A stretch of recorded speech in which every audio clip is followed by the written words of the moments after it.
കഴിഞ്ഞ ഇടയ്ക്ക് സോഷ്യൽ മീഡിയയിൽ പലപ്പോഴായിട്ട് ആവർത്തിച്ചു വന്ന ഒരു ചോദ്യമാണ്, ഈ പുരുഷ ഹോർമോൺ കൂട്ടാൻ എന്തെങ്കിലും വിദ്യകളുണ്ടോ?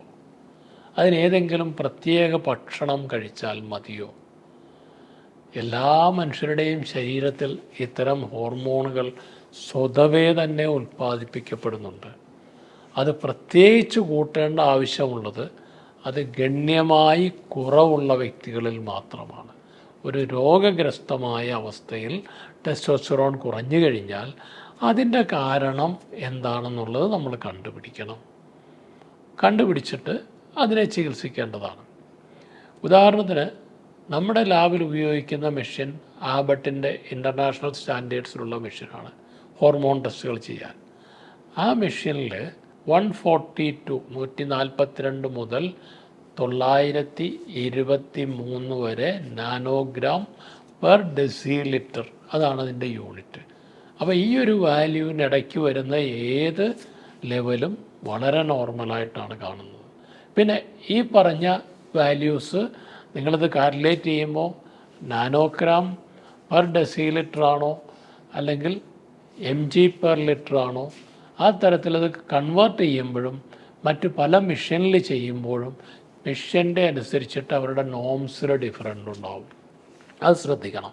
ഓരോ മെഷീനും യൂസ് ചെയ്യുന്ന അത് ഏത് ലാബിൽ ടെസ്റ്റ് ചെയ്ത് കഴിഞ്ഞാലും അവരുടെ മെഷീൻ അനുസരിച്ചിട്ടുള്ള നോർമൽ റേഞ്ച് ടെസ്റ്റിൻ്റെ വലതുവശത്തോ അതിന് താഴെയോ കൊടുത്തിരിക്കും.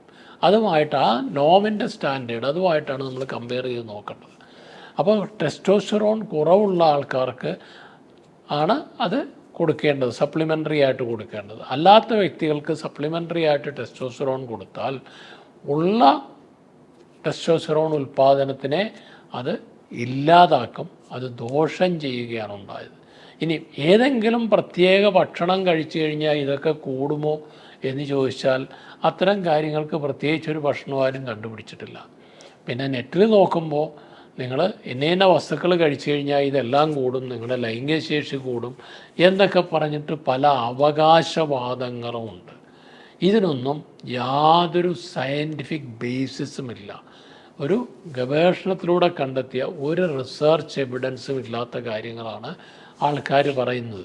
ഇപ്പോൾ ഉദാഹരണത്തിന് മുട്ട കഴിച്ചാൽ ശുക്ലം കൂടും എന്ന് പറഞ്ഞിട്ട് പലരും പറയാറുണ്ട്. അപ്പോൾ ഇതിനൊന്നും ഒരു കഥയില്ല. ഇത്തരം കാര്യങ്ങൾ വെറുതെ ആൾക്കാർ പ്രചരിപ്പിക്കുന്നതാണ്. ഒരു പക്ഷേ പഴയ ആയുർവേദത്തിൻ്റെ സങ്കല്പത്തിൽ നിന്ന് വന്നതാണോ എന്നുള്ളത് എനിക്ക് അറിഞ്ഞുകൂടാ. എങ്കിലും പലരും ചില പ്രത്യേക വസ്തുക്കൾ കഴിച്ചു കഴിഞ്ഞാൽ ഇതെല്ലാം കൂടുമെന്ന് പറയാറുണ്ട്. അതിൽ എന്തെങ്കിലും യാഥാർത്ഥ്യമുള്ളതായിട്ട് നമുക്കറിയില്ല. അതിന് റിസർച്ച് എവിഡൻസ് ഇല്ല അത്തരം കാര്യങ്ങൾ. അതുകൊണ്ട് തന്നെ നമുക്കത് റെക്കമെൻഡ് ചെയ്യാൻ പറ്റില്ല. നിങ്ങൾ സാധാരണയുള്ള നോർമലായിട്ടുള്ള എല്ലാ ഭക്ഷണങ്ങളും കഴിക്കുക, സമീകൃത ആഹാരം ഉണ്ടാവുക. അമിതവണ്ണം കൂടിയാൽ ടെസ്റ്റോസ്റ്ററോൺ കുറയാനുള്ള സാധ്യതയുണ്ട്.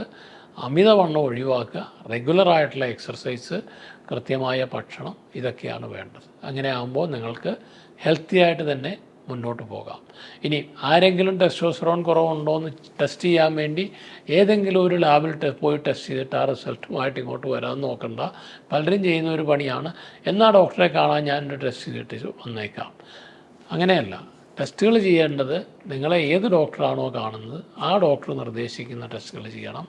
അവർ പറയുന്ന ലബോറട്ടറിയിൽ ചെയ്യുക. പ്രത്യേകിച്ചും NABH അക്രഡിറ്റേഷനുള്ള ലാബുകളിൽ ചെയ്യുന്നതാണ് കൂടുതൽ കൃത്യത ഉറപ്പിക്കുക. നമ്മൾ ഫുൾ ഹോസ്പിറ്റലിന് NABH അക്രഡിറ്റേഷൻ കിട്ടിയിട്ടുണ്ട്. അപ്പോൾ ആ ഹൈ സ്റ്റാൻഡേർഡാണ് നമ്മുടെ ലാബിലെ മെഷീൻസിനും ടെസ്റ്റുകൾക്കും എല്ലാം ഉള്ളത്. അതുകൊണ്ട് തന്നെ ഇവിടെ ചെയ്യുന്നതിനാണ് നമ്മൾ കൂടുതൽ പ്രിഫറൻസ് കൊടുക്കുക. മറ്റൊരു വിഷയവുമായി വീണ്ടും കാണാം. നന്ദി, നമസ്കാരം.